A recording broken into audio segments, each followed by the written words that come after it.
बच्चे को जन्म लेते ही शहद घी चटाने का। इस संस्कार को करते समय जो लोग हैं ना, कुछ चीजों का ध्यान नहीं रखें तो तकलीफ है। आयुर्वेद के हिसाब से अगर आप ध्यान नहीं रखते तो बहुत तकलीफ है। आयुर्वेद ये कहता है कि शहद और घी बराबर मात्रा एक साथ कभी भी लेंगे तो जहर ही है। लेकिन कुछ भारत में ऐसे समूह हैं जो अपने बच्चों को ये करते हैं, शहद और घी चटाते हैं।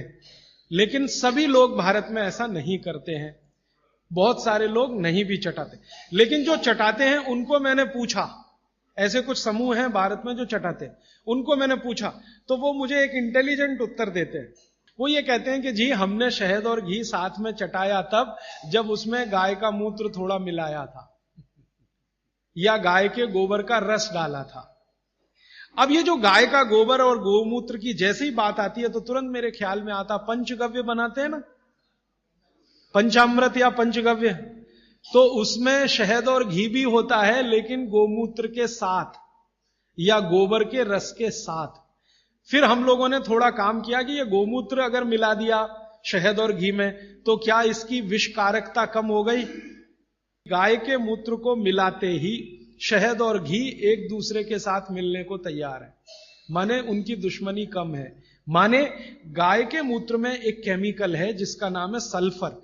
ये सल्फर दुनिया का अकेला केमिकल है जो दो विष के बीच में डालो तो दोनों को न्यूट्रल करता है लेकिन खुद का प्रभाव बढ़ाता है, तो सल्फर बढ़ता है। तो कुछ लोगों को मैंने पूछा जो ये कर रहे हैं, तो वो कहते हैं हम बच्चे को शहद और घी चटाते हैं लेकिन थोड़ा गोमूत्र देकर, माने थोड़ा गोमूत्र एक बूंद या आधा बूंद मिलाकर, तो शायद उनके लिए वो अनुकूल पड़ता हो। लेकिन आप ये ना करें, ये मेरी विनती है। आप इसको, बच्चे को अगर चटाना है तो खाली घी चटा दें, अगर चटाना है तो खाली शहद चटा दें, शहद और घी मिलाकर ना चटाएं। एक ही कंडीशन है कि जब बच्चे को कोई ऐसा गंभीर रोग ना हो।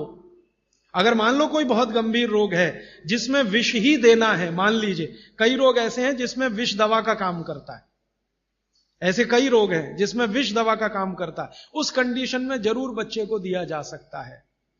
जैसे एक बहुत खराब रोग होता है, कई बच्चों को होता है, जन्म लेते ही उनके शरीर का जो त्वचा है ना, उनका रंग बदलना शुरू होता है। कई बच्चों को मैंने देखा एकदम तांबई कलर के हो जाते, ये जो कॉपर होता है ना, कॉपर, ताम्र, उसी रंग के बच्चे की स्किन होना शुरू हो जाती है। उस बच्चे को जरूर शहद और घी ही चटाना पड़ेगा, नहीं तो ठीक नहीं होगा, उसके लिए वो काम आएगा।